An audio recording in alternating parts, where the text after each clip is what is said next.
पर जो केस बनाया गया और जिसके नतीजे में मुझे सजा हुई, इलेक्शन से पहले 2018 के इलेक्शन से पहले अडयाला जेल में मैं और मेरे वालिद हम रहे। पनामा मशहूर ज़माना जो पनामा केस था, उसमें जिसकी अपील की सुनवाई इस वक्त इस्लामाबाद हाई कोर्ट में हो रही है, तो उस सजा के बाद कुछ ऐसे शॉकिंग हकाइक मेरे सामने आए, कौम के सामने आए। एक सिटिंग जज इस्लामाबाद हाई कोर्ट में, इसी हाई कोर्ट के जज जिसके बाहर मैं अभी खड़ी हूं, उन्होंने शॉकिंग रेवोल्यूशंस किए, शॉकिंग उन्होंने जो हकाइक हैं वो कौम के सामने रखे। शौकत अजीज सिद्दीकी साहब ने ये स्टेटमेंट दिया ऑन रिकॉर्ड, बाहर से शायद वो खिताब कर रहे थे, उनकी वीडियो है।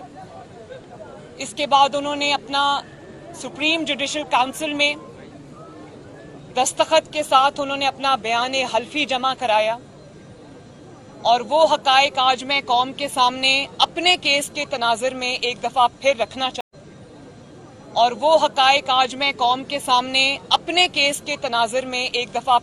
चाहती हूँ। और वो ये है कि उन्होंने कहा कि उस वक्त के डीजीसी जनरल फैज हमीद साहब, अब मेरी बात को बीप नहीं करना, जनरल फैज हमीद साहब उनके पास तशरीफ लाए और उनको कहा कि मरियम नवाज और नवाज शरीफ को आपने इलेक्शन से पहले बेल नहीं देनी, और अगर आपने उनको बेल दी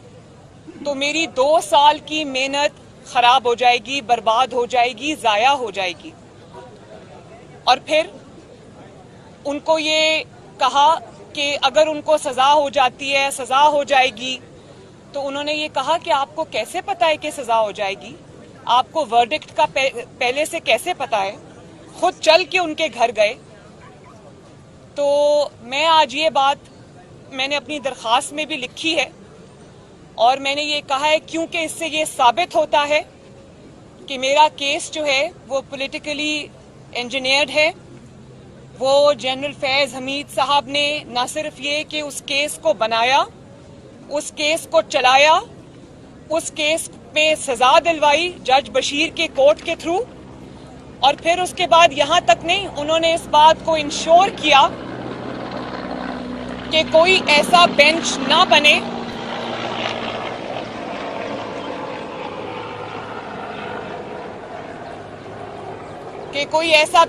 बने जो 2018 के इलेक्शन से पहले नवाज शरीफ साहब और मरियम नवाज को बेल ना दे दे, क्योंकि अगर उसने बेल दे दी तो इलेक्शन से पहले मरियम और नवाज शरीफ साहब बाहर आ गए तो मेरी तो 2 साल की मेहनत खराब हो जाएगी। तो अब मैं ये पूछना चाहती हूँ कि वो 2 साल की मेहनत क्या थी? वो 2 साल की मेहनत ये थी कि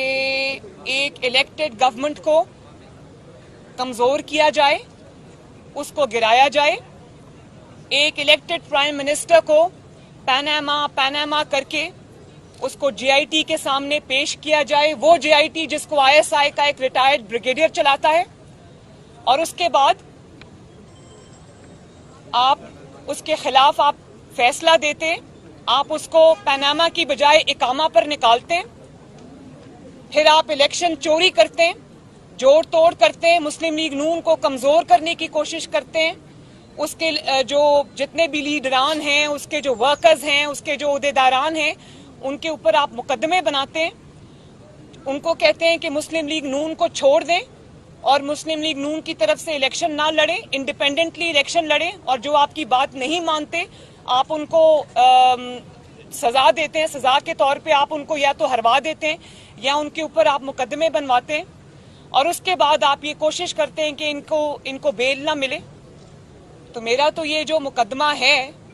ये जनरल फैज साहब का बनाया हुआ है, उन्हीं का चलाया हुआ है, ये सजा भी उन्हीं के ईमा पर, उन्हीं की कोशिशों से दी गई है, इसलिए मेरा ये मुकदमा बिल्कुल स्टैंड नहीं करता। और मैंने अपनी दरख्वास्त में ये भी लिखा है कि कुछ जो पनामा बेंच के जजेस थे वो हमारे खिलाफ दरख्वास्त गुजार बने। पाकिस्तान की 73 साल की तारीख में पहली मर्तबा ये हुआ, जब से नैब बना है कभी ऐसा नहीं हुआ। नैब का कानून ये कहता है कि अगर किसी के खिलाफ कोई रेफरेंस आता है तो जो नैब का चेयरमैन है वो उस रेफरेंस को देखता है, मीटिंग बैठती है, वो देखता है कि वो लीगली उसमें इतना दम है, वो उसको एग्जामिन करता है। लेकिन मेरे केस में, मियां साहब के केस में, नैब ने इस तकल्लुफ की कोशिश ही नहीं की।